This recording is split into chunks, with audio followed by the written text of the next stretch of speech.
in 3D eventing or show jumping. But if you're like me, and definitely not a potential Olympian, you might want to try the relatively new sport of Trek.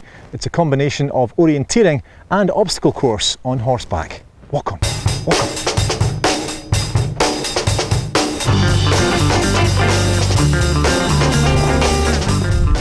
Le Trec. It's not just about riding skills. A day's orienteering is followed by a challenging obstacle course. 150 riders of all abilities are taking part in this year's championships, and they're all guaranteed to have some fun. One of the competitors is Liz Watt from Huntly. Any horse can do Trek. If you can hack on your horse, you can do Trek. It's open to everybody.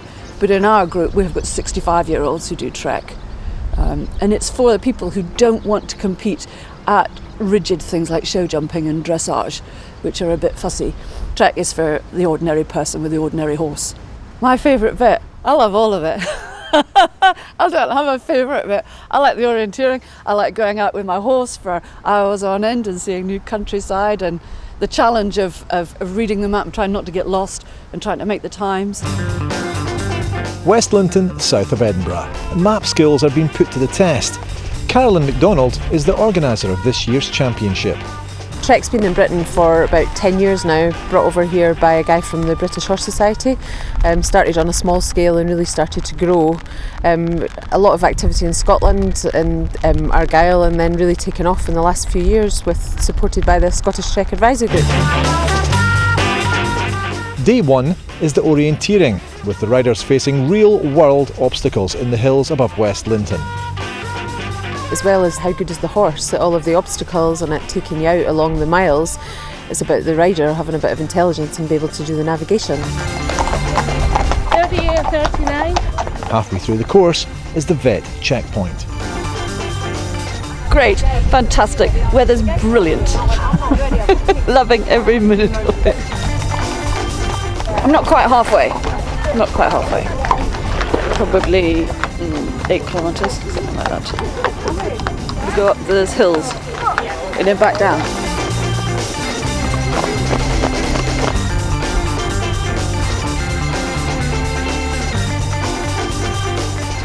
Back in West Linton at last. But did the course live up to expectations?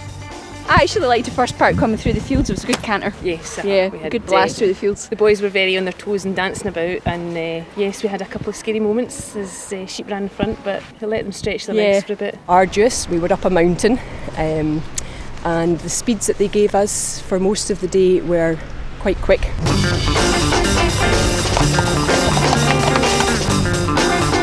Well, after the orienteering, competitors take part in a specially built obstacle course, and I've come to Argyll to get an expert's opinion.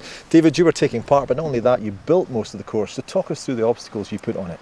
Yes, we were very involved in the building of it prior to it.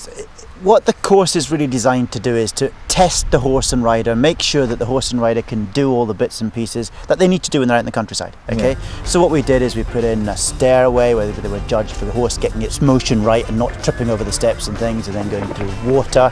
Then they went over a footbridge, so they had to deal with the footbridge correctly. Then they had to do low branches, where they had to go under these low branches, and they were judged for missing the branches, and then through a gate, which is the kind of thing you come across in the countryside and have to deal with. So you had to do that from mounted without letting go of the gate and that type of thing.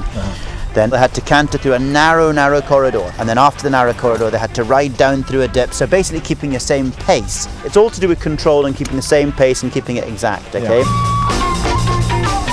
The time for talking is over. I'm going to give this a go. This could get messy. Walk on, Fear, walk on. Or maybe I won't move at all. Come on, walk. Come on. Good girl. Good girl. Come on, walk on. Walk on.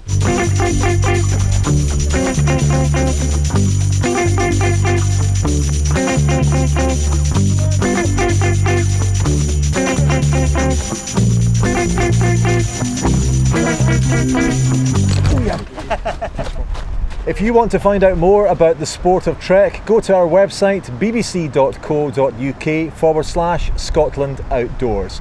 Well, sadly that's almost it for this edition of Landward. Coming up on next week's programme.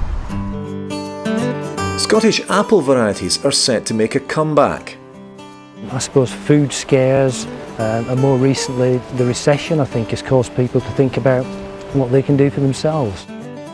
intrepid wildlife cameraman Philip Lovell takes on a landward wildlife challenge. We've got the feeding station baited with peanuts and a gooey jam mixture. So fingers crossed